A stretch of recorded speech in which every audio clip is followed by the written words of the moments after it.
Why can't we have nice conversations? Perhaps we've heard this phrase said in other contexts, that why can't we have nice things? But I think as we look over these past few weeks, perhaps the past few years, perhaps the past few decades,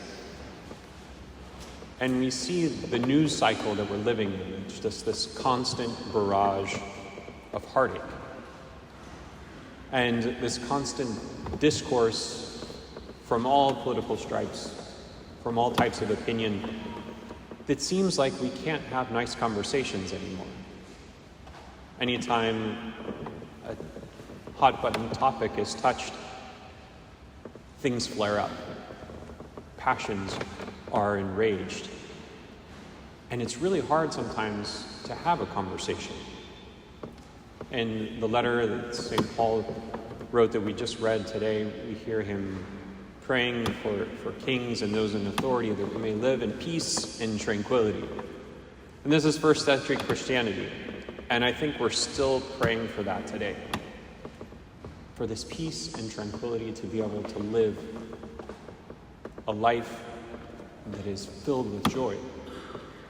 But while that's happening, we need to be able to navigate in this world that we're living in.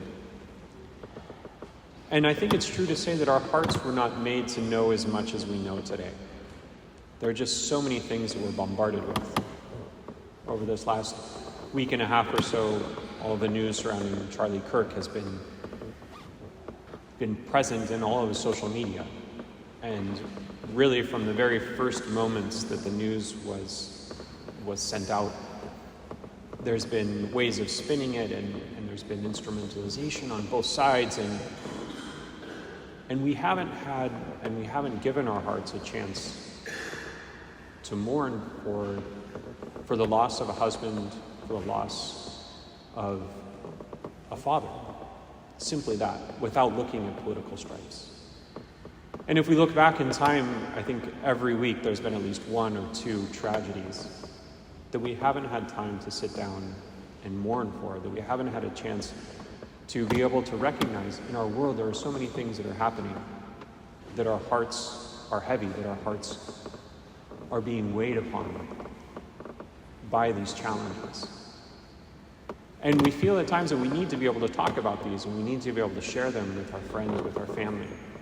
But oftentimes when we come back to this, it's so hard to have nice conversations, to have these conversations around difficult topics. I'm going to get a bit philosophical for just a few minutes, and I think you'll all be able to follow me. So just bear with me. And if it doesn't come out clearly, well, we'll try in another round. Why can't we have nice conversations? And I think there's a philosophical basis for this in the vision that dominates our world today. For the Catholic vision, we exist as a substance, as a human being that's made of body and soul, in a union that's inseparable. Separated only in death, that will be reunited in the resurrection of the body. So we have a substance just because we're human beings. We have a dignity. There's a goodness to us. And then with that, we can commit actions, we can think, we can have opinions, desires, and those can be morally qualified. And those ideas and those thoughts can be wrong, and we even recognize that in our own lives. Sometimes we're thinking something, and we realize, oh, I was wrong in thinking that. But it doesn't make me a bad person. So we have this Christian vision that's been in the basis of Western civilization for many, many years. That's allowed for a debate about ideas, to be able to have conversations, to be able to recognize the dignity of a person, while at the same time being able to wrestle with their ideas or with their choices, never questioning their dignity. And in the current philosophical atmosphere, or the anthropology in our society today, we're living on sometimes conscious, other times unconscious dualism, that we've separated body and soul, that our body is just this kind of material reality that we can shape or do whatever we want with it, and that our mind, our soul, is reduced to simply our opinions and our choices. And that's what makes us a substance. So it's understandable with that kind of worldview that when an idea is questioned or an opinion is questioned, that if that's my substance, if that's what makes me who I am as a human being, that you could feel really offended about that. And I think that's what makes conversation challenging today.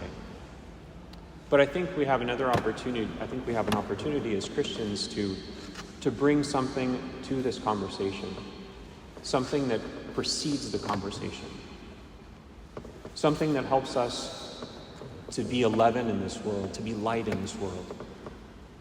And it's precisely that ability to be able to recognize the dignity of every single person. To recognize that no matter what your political stripe is, no matter what your ideas, what your thoughts are, you are worthy and you have a dignity as a human person. And you are worthy of me listening to you. And that is such a gift that we can give to others, the gift of listening. It doesn't necessarily mean that we have to be in agreement with everything that the person we're speaking with is saying to us. But we can give them the gift of our listening.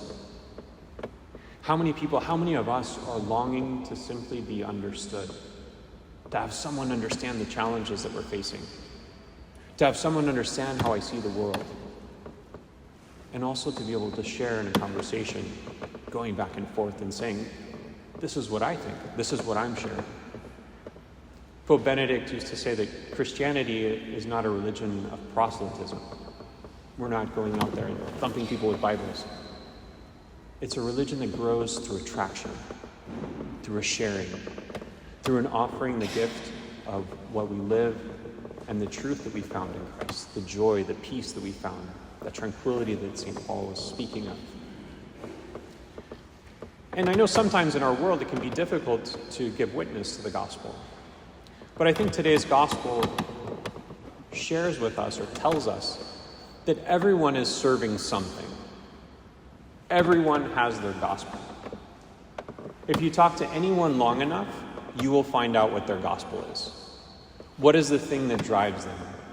What is the issue? What is the newest health fad? What is it that gives order to their lives? And we all know those people. And some of them might be more outspoken about it. You know those people that are big on intermittent fasting, and everything's about intermittent fasting. You have to do intermittent fasting. Or mushroom coffee. It's like the new rage. Everyone wants to do drinking this mushroom coffee that doesn't have all the side effects of a regular coffee with the caffeine, but it gives you energy and it doesn't give you a downer. And you all know those people that you talk to them and they're so excited about something. Everyone has a gospel. Everyone has something that's giving meaning to their lives. And I think it's a good question for us. What am I serving?